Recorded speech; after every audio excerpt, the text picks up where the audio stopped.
Indian news of India में आपका स्वागत है। मैं सुनील सैयद। आज हम लोग यहाँ पे आए हैं फिलिस्तीन को लेके यहाँ की जो आम आवाम जिस तरह के मुंबई इस्लामिक जिमखाना में उतर गई है।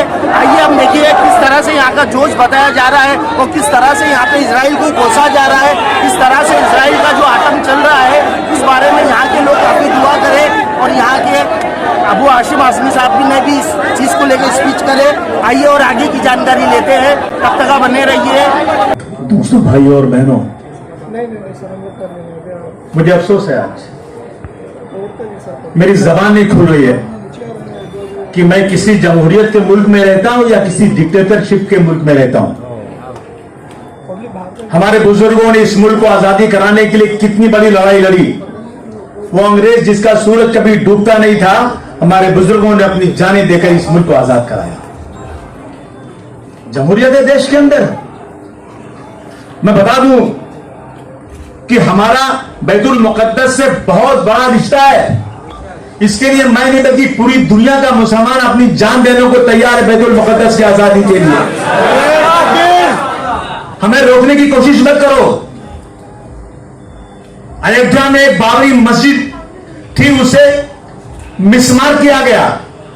यह बोल के मिसमार किया गया कि बाबर ने मंदिर तोड़ के मस्जिद बनाई थी। आपकी आस्था थी, आपकी ताकत थी, आपकी हुकूमत थी। आपने दिन के उजाले में उस मस्जिद को, पूरी की पूरी मस्जिद को शहीद कर दिया। क्यों? आपकी आस्था थी। कोर्ट से फैसला करवा लिया, मंदिर बनवा लिया, बड़ी शानदार मंदिर। आपकी आस्था थी, मेरी आस्था है। मस्जिद अक्सा से कोई माई का लाल मुझे इस आस्था से रोक नहीं सकता। आरएसएस के लोगों को क्यों मोहब्बत है भाई उनसे इतनी ज्यादा? मेरे समझ में नहीं आ रहा है। क्या लगते हैं आपके वो हिंदू भी नहीं है, उनका खतना भी होता है, वो गाय भी खाते हैं। आपको बड़ी मोहब्बत उनसे है, इसलिए वो मुसलमानों को मार रहे हैं कि आप इस संविधान के मुताबिक काम करो। अगर सरकार को कहती है कि इनको एक डंडा चलाओ, ये डंडा बंद कर दो, नहीं तो शायद कल वक्त दूसरा भी आ सकता है। बंद कर दो, जुर्म बंद कर दो। ये ठीक नहीं है। ये जो हो रहा है बिल्कुल ठीक नहीं हो रहा है। दोस्तों, बहुत गमीन है। छोटे छोटे बच्चे घर में सुबह शाम रोते रहते हैं, नाना बता दीजिए कैसे पैसा भेजें, बता दीजिए कैसे कुछ कहां भेजें, कैसे मदद करें। औरतें सो नहीं रही, सुबह शाम चिल्ला रहे, कैसे क्या करें, बेचैनी चारों तरफ। किसी को बुलाया नहीं आज? इतने लोग आए हैं। इतने लोग क्यों आए हुए हैं? इस जुल्म ज्यादती के खिलाफ लोगों की जो है ना, अब ये पैमाना जो है अब ये बर्दाश्त करने के काबिल नहीं है।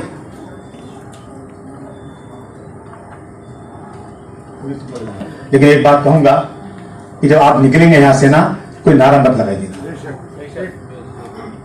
इसलिए मैं नहीं चाहता हूं मेरा कोई भाई जबरदस्ती को पुलिस की शिकंजी में जाए, उसके साथ कोई जुल्म ज्यादती हो। आप लोग यहां निकलिएगा। हम कुछ रेजोल्यूशन पास करना चाहते हैं, उस पर आप हाथ उठा कर बताइए ये अगर आपको मंजूर है कि हाँ ये रेजोल्यूशन पास करना चाहिए, तजवीज पास करना चाहिए, अभी पढ़ते हैं अभी, तो आप कीजिए।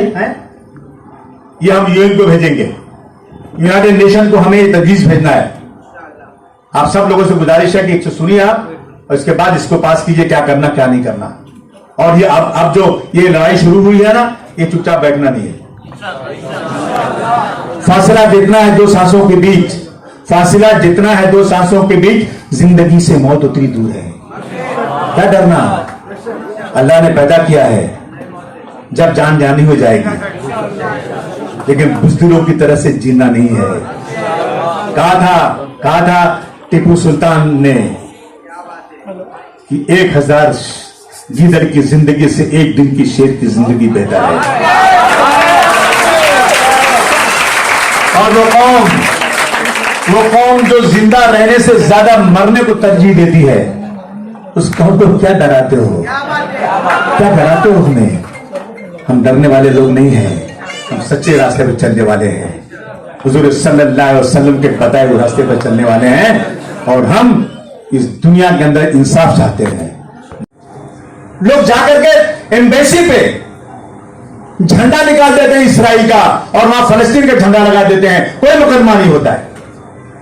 मेरे मुल्क में अलीगढ़ मुस्लिम इंस्टीट्यूट के लड़कों ने अगर एहतजाज किया तो उसमें मुकदमा हो गया। दिल्ली में किसी ने एहतजाज किया उसमें मुकदमा हो गया। क्या हो रहा है देश के अंदर? 60 लाख यहूदियों को हिटलर ने गैस चैम्बर में जला दिया था। 60 लाख। डर बड़ा थे, कोई पूछने वाला नहीं था, कोई जगह नहीं थी इनके पास। फलस्तीनियों को इतना बड़ा दिल किया, आओ मेरे घर में रहो, मैंने घर दिया आपको, और आप मुझे मेरे घर से निकलना चाहते हो? और दुनिया की ताकत में इतना गुरूर आपको हो गया है कि आप सब मिल करके फलस्तीन को खत्म करना चाहते हो? ह्यूमन राइट कहां है? इंसानियत कहां है? मैं सारे मुल्कों से कहना चाहता हूं जो इंसाफ पसंद है कि अब की बार एक बात जो होना हो जाए, लेकिन आप फलस्तीन को आजाद करवा कर रहना चाहिए और फलस्तीन को आप गुलामी नहीं बर्दाश्त करना है।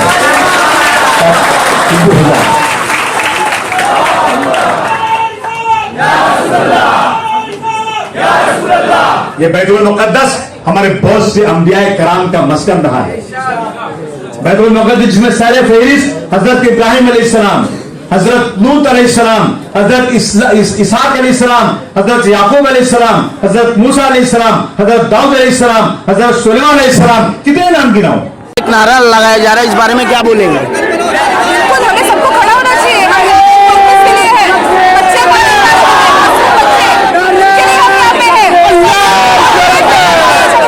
खत्म होना चाहिए। अमेरिका को लेके आप क्या बोलना चाहेंगे? America I condemn America. I never thought it will support genocide, but it does. Biden, I want to boycott Biden. I did not expect this from him.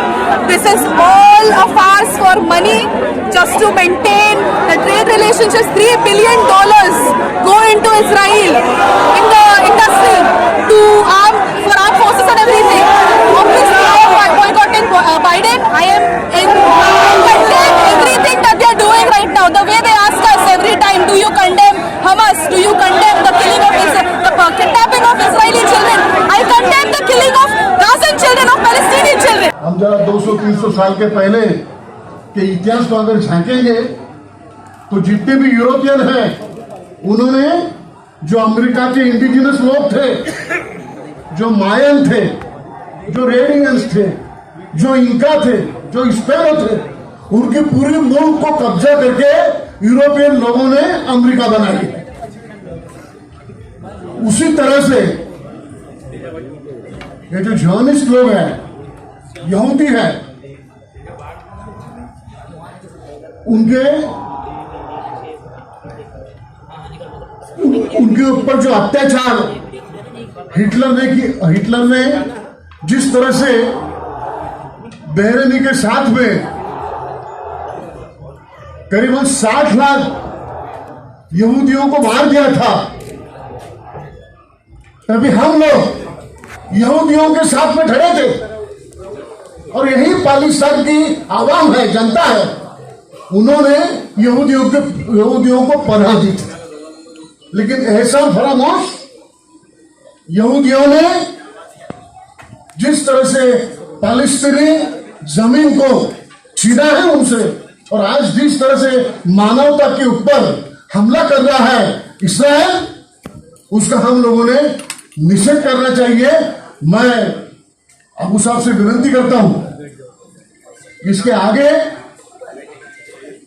ये फिलिस्तीन की सपोर्ट के लिए जो कुछ लड़ाई होगी, जो कुछ संघर्ष होगा, वो संघर्ष में तमाम फूले अम्बेडकर, दलित जनता, पिछड़ी जनता आपके साथ में खड़ी रहेगी और हम लोग साथ में मिलकर एक जंग लड़ेंगे और फिलिस्तीनी लोगों को आजादी दिलाते रहेंगे। जो आप सभी लोग जानते हैं, कैसे हम भूल सकते हैं जब बाहर से आके कोई हमारे घरों पर कब्जा कर ले, हमारी जमीन पर कब्जा कर ले और हमें नागरिक होने का अधिकार ना दे। ये दर्द हिंदुस्तानियों से बेहतर कोई नहीं समझ सकता। बहुत सारे पर्सपेक्टिव हैं पैलेस्टीन की लड़ाई में, लेकिन मैं मानता हूं सबसे बड़ा जो पर्सपेक्टिव है वो ह्यूमैनिटेरियन पर्सपेक्टिव है। आज हमने देखा कि इजराइल किस तरह से वॉर क्राइम पैलेस्टीन के अंदर कर रहा है। और हमको ये बात समझनी होगी, ये कहानी सिर्फ आज की नहीं है। आप जब भी किसी से डिबेट करें तो वो कहानी अपने हिसाब से शुरू करना चाहता है। कहानी शुरू होती है 1946 में, जब 1946 के अंदर पूरे इतिहास में, पूरे दुनिया के इतिहास में इस तरह की चीज कभी नहीं हुई। बाहर से लाके कुछ लोगों को एक देश में बसाया गया। और पैलेस्टीन बहुत पुराना इतिहास है, और मैं आपको बता दूं वहां सब धर्म के लोग पीस से रहते थे, चाहे वो ज्यूज हो, चाहे वो क्रिश्चियंस हो, और चाहे वो मुसलमान हो। ये जिस दिन से ज़ायनिज्म आइडियोलॉजी उस देश के अंदर आई, तब से ये खतरनाक होता चला गया और पैलेस्टीन की लैंड पे कब्जा किया गया। और इस कब्जे में दुनिया के तमाम लोगों ने साथ दिया। और मैं आज, मुझे बिल्कुल कहने में कोई गुरेज नहीं है, और मुझे बड़ी शर्म आती है एक हिंदुस्तानी नागरिक होने के नाते कि आज हमारी सरकारें भी और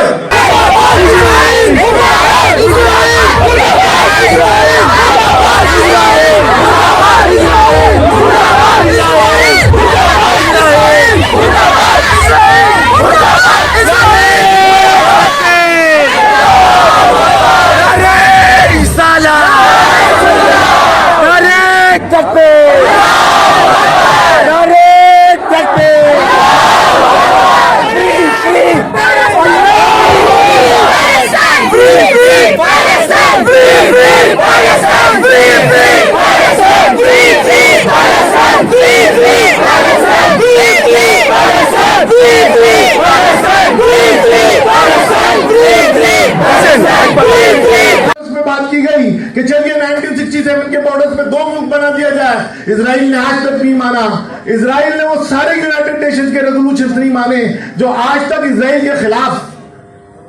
साथियों, क्या यूनाइटेड नेशंस के वक्त हम ये बात करने का वक्त नहीं आ चुका कि मजलूम है और मुसलमान है तो रेजोल्यूशन पास करके इराक बना दो, अफगानिस्तान बना दो, और अगर वो जालिम है और इजराइल है तो खामोश होकर आंख बंद कर इस सारी बातों को भूल जाया जाए। ये दोहरा मयार यूनाइटेड नेशन का कब तक चलेगा? जिस यूनाइटेड नेशन में वीटो पावर के नाम पर जालिम को छड़ी दे दी गई है, जालिम कौन? अमेरिका। जालिम कौन? ब्रिटेन, जिसको यह हक दे दिया गया है कि जब भी इजराइल के खिलाफ कोई रेजोल्यूशन पास हो वो उसको वीटो कर देता है।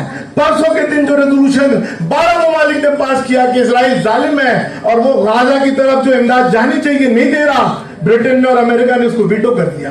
तो क्या यूनाइटेड नेशन की गुफ्तगू अब बेमाने नहीं हो गई? क्या अब यूनाइटेड नेशन की भी बात की जा सकती है? तो दोस्तों, ये जो जुल्म की इंतहा हो रही है, इस इंतहा के बाद हमारी इब्तिदा होगी, ये कह रहे हैं मौलाना मोहम्मद अली। मौलाना मोहम्मद अली जौहर ये कह रहे हैं कि ये जो कर्जा है, इन कातिलों की जो कर्जा है, इसके बाद हमारा दौर हयात आएगा। दोस्तों, मौलाना मोहम्मद अली जौहर की याद इस वक्त आई, उसकी एक खास वजह। कहीं खून के छींटे नजर आते हैं, कहीं माए रोती हुई बिलखते हुए बच्चे नजर आते हैं। अजीब हाल है कि जिसका घर था जो 96%, 96% अपनी जमीन को आबाद किए हुए था और 4% यहूदी रहते थे, आज उसे इस तरह समेट कर रख दिया है कि उसे पैर फैलाने की जगह नहीं मिल रही है। यह मगरमच्छ के आंसू बहाने वाली दुनिया, यह इंसानी हुकूक के लिए आवाज बुलंद करने वाली दुनिया, इसे फिलिस्तीन पर और फिलिस्तीनियों पर जो जुल्म हो रहा है वो नहीं दिखाई देता है। जिस तरह फिलिस्तीनियों का खून बहाया जा रहा है, उनके हुकूक को पामाल किया जा रहा है, अब वो वक्त आ गया है कि उसके खिलाफ आवाज उठाई जाए। अब ये मीटिंग खत्म होती है, लेकिन हॉल के बाहर जाकर कोई भी नारे नहीं लगाएगा, इंतहाई पुरअमन और शांति के साथ आप लोग अपने अपने घरों को जाइएगा। बने रहिए। जय हिंद, जय महाराष्ट्र।